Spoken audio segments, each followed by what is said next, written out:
Salut à tous! Dans cette vidéo, je vais vous montrer comment effacer les erreurs qui s'affichent sur l'ordinateur de bord de votre Volvo S60. On va voir ensemble plusieurs méthodes, simples et efficaces, pour vous débarrasser de ces messages d'alerte parfois un peu énervants. Alors restez bien jusqu'à la fin pour ne rien manquer. Alors, on parle aujourd'hui de ces satanés voyants de contrôle moteur qui s'allument sur notre Volvo S60 et comment on peut s'en débarrasser. On va explorer plusieurs pistes, car la source du problème peut être diverse. Commençons par la sonde lambda. C'est un élément crucial de votre système d'échappement, responsable de mesurer la quantité d'oxygène dans les gaz d'échappement. Une sonde lambda défectueuse peut envoyer des informations erronées à l'ordinateur de bord, déclenchant ce fameux voyant. Il est important de comprendre que plusieurs sondes lambda peuvent être présentes sur votre Volvo S60, selon l'année et le modèle. Une inspection visuelle, pour vérifier l'état physique de la sonde, est un bon point de départ. On peut aussi vérifier les connexions électriques, car une simple mauvaise connexion peut être à l'origine du problème. Si vous suspectez un problème avec la sonde lambda, un remplacement par une piste neuve est souvent la solution la plus efficace. Ensuite, parlons du décodage des codes d'erreur. Votre Volvo S60 possède un système de diagnostic embarque. Pour accéder à ces codes, il vous faudra un outil de diagnostic OBD2. Il en existe de nombreux sur le marché, allant des outils basiques aux appareils plus sophistiques. Une fois connect, cet outil vous donnera des codes d'erreur spécifiques. Ces codes sont essentiels pour identifier la source du problème. Il est important de noter que le décodage de ces codes nécessitait une certaine connaissance technique. Il existe de nombreuses ressources en ligne, des forums et des tutoriels qui peuvent vous aider à interpréter ces codes.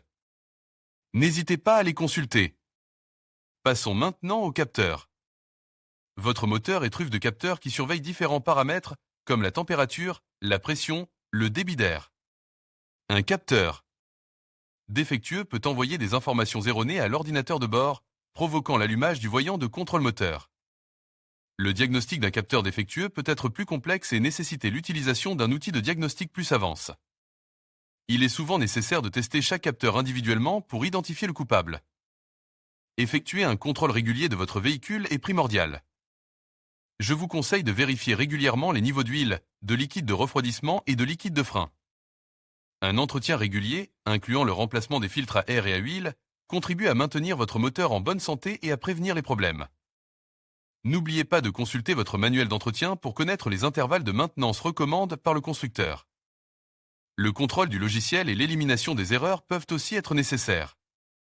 Il est possible que des mises à jour logicielles soient disponibles pour votre ordinateur de bord. Ces mises à jour peuvent corriger des bugs ou des erreurs qui pourraient être à l'origine du problème. Un passage chez un concessionnaire Volvo ou un garagiste spécialisé est souvent nécessaire pour effectuer ce type de mise à jour. Le catalyseur est un autre élément important du système d'échappement.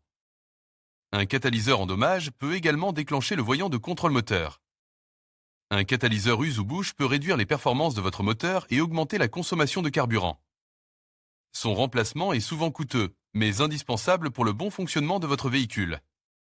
Le dépannage, c'est l'étape cruciale où on met tout ensemble. Après avoir vérifié la sonde lambda, les capteurs, et effectué un contrôle complet, on peut commencer à identifier la cause précise du problème. Il est important de procéder méthodiquement, en éliminant les causes les plus probables une par une. N'hésitez pas à consulter un professionnel si vous ne vous sentez pas à l'aise pour effectuer ces vérifications vous-même. Enfin, comment éteindre ce fichu voyant de contrôle moteur? Une fois la cause du problème identifiée et corrigée, le voyant devrait s'éteindre automatiquement après quelques cycles de conduite. Cependant, il est parfois nécessaire de réinitialiser l'ordinateur de bord. Pour cela, il existe des méthodes spécifiques, qui varient selon le modèle de Volvo S60. Consultez votre manuel d'utilisation pour connaître la procédure exacte. Si le voyant persiste malgré la réparation, il est conseil de consulter un professionnel pour un diagnostic plus approfondi. Salut tout le monde! On se retrouve aujourd'hui pour parler d'un sujet qui préoccupait beaucoup de conducteurs, les voyants de contrôle moteur et plus. Précisément, comment effacer ces fameuses erreurs sur votre ordinateur de bord? On va se concentrer sur la méthode pour une Volvo S60, même si les principes restent similaires pour d'autres marques. Alors, commençons par les causes typiques de l'apparition de ce voyant infernal. Il peut s'allumer pour des raisons aussi diverses que le bouchon de réservoir mal ferme, un problème de capteur, une bougie défectueuse. Un problème avec le système d'injection ou même un dysfonctionnement plus grave du catalyseur. Il est donc crucial de comprendre que le voyant lui-même ne vous dit pas précisément ce qui ne va pas. Il signale simplement qu'il y a un problème nécessitant une investigation. Ensuite, parlons des codes d'erreur. Ces codes sont comme des messages secrets que votre voiture envoie pour vous indiquer la nature exacte du problème. Il existe plusieurs façons d'accéder à ces codes.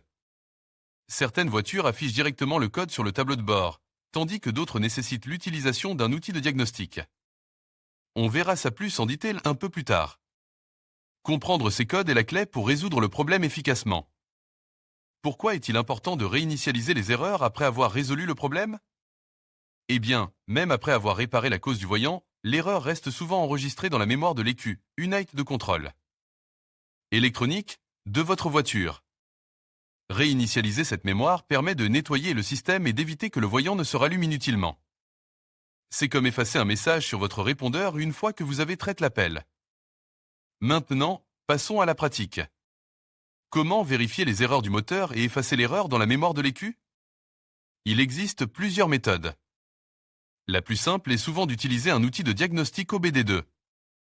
Ces outils, relativement peu coûteux, se branchent sur la prise de diagnostic de votre voiture, généralement située sous le tableau de bord, et vous permettent de lire les codes d'erreur et de les effacer. Il existe une multitude d'applications pour smartphones qui peuvent également fonctionner avec ces outils. Parlons maintenant des outils de diagnostic plus sophistiqués, les outils de diagnostic profond auto-install. Ces outils offrent des fonctionnalités plus avancées, permettant une analyse plus approfondie du système de votre voiture. Ils peuvent vous fournir des informations plus détaillées sur les erreurs et même vous aider à identifier des problèmes potentiels avant qu'ils ne deviennent majeurs. L'installation et l'utilisation de ces outils peuvent cependant être plus complexes, nécessitant une certaine connaissance technique. Avant de conclure, il est important de bien comprendre ce que signifie le témoin check engine. Il ne faut pas le prendre à la légère. Même si parfois un simple problème mineur est à l'origine de son apparition, il est toujours conseil de diagnostiquer la cause du problème pour éviter des dommages plus importants à long terme. Ignorer le voyant peut entraîner des problèmes plus graves et des réparations plus coûteuses.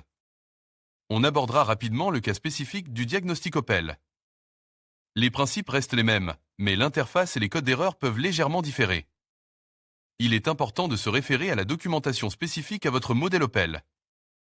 Enfin, pour résumer, le diagnostic et la réinitialisation des erreurs de votre voiture ne sont pas forcément des tâches complexes. Avec les bons outils et un peu de patience, vous pouvez vous en sortir. N'oubliez pas que la sécurité routière est primordiale, et il est toujours préférable de faire vérifier votre voiture par un professionnel. Si vous avez le moindre doute,